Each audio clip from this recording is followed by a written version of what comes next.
दिल्लीतील जंतर मंतर आंदोलनाला जालन्यातून जोरदार पाठिंबा. जिल्हाधिकारी कार्यालयावर विद्यार्थ्यांचा भव्य मोर्चा.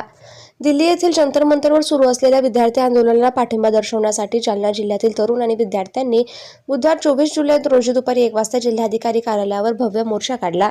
शेकडो विद्यार्थी, युवक तसंच विविध सामाजिक, राजकीय आणि विद्यार्थी संघटनांचे पदाधिकारी आणि कार्यकर्ते या मोर्चात सहभागी झाले होते. सरकारविरोधी घोषणांनी परिसर दणाणून गेला. मस्तगड येथून मोर्चाला प्रारंभ झाला. शहरातील प्रमुख मार्गावरून शिस्तबद्ध पद्धतीनं मार्गक्रमण करत हा मोर्चा जिल्हाधिकारी कार्यालयावर धडकला. मोर्चा दरम्यान सहभागी विद्यार्थ्यांनी विविध मागण्यांच्या समर्थनार्थ आणि दिल्लीतील आंदोलनाशी ऐक्य व्यक्त करत जोरदार घोषणाबाजी केली. धर्मेंद्र प्रधान राजीनामा द्या, विद्यार्थ्यांना न्याय मिळालाच पाहिजे, शिक्षण व्यवस्थेतील अन्याय बंद करा, अशा घोषणा देण्यात आल्या. आंदोलनाच्या समर्थनार्थ विविध आशयाचा फलक आणि पोस्टरही सहभागींच्या हातात झळकत होते. जिल्हाधिकारी कार्यालयासमोर पोहोचल्यानंतर मोर्चाचे जाहीर सभेत रूपांतर झालं. सभेत विविध विद्यार्थी संघटनांचे प्रतिनिधी, सामाजिक कार्यकर्ते, राजकीय पक्षाचे पदाधिकारी आणि नागरिकांनी आपली मते व्यक्त केली. दिल्लीतील आंदोलनातील विद्यार्थ्यांच्या मागण्या योग्य असल्याचं सांगत त्यांच्या लढ्याला जालना जिल्ह्यातून संपूर्ण पाठिंबा असल्याचं वक्तव्य त्यांनी स्पष्ट केलं.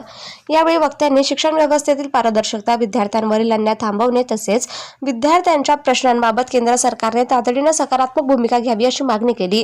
विद्यार्थ्यांच्या भविष्याशी संबंधित प्रश्नांकडे दुर्लक्ष होऊ नये, अन्यथा आंदोलन अधिक तीव्र करण्यात येईल असा इशाराही काही वक्त्यांनी दिला. मोर्चात विद्यार्थ्यांची उपस्थिती विशेष लक्षवेधी ठरली. जिल्ह्यातील विविध महाविद्यालयातील विद्यार्थी मोठ्या संख्येनं सहभागी झाले होते. महिलांची उपस्थितीही लक्षणीय होती. संपूर्ण आंदोलन शांततेत आणि शिस्तबद्ध पद्धतीने पार पडले.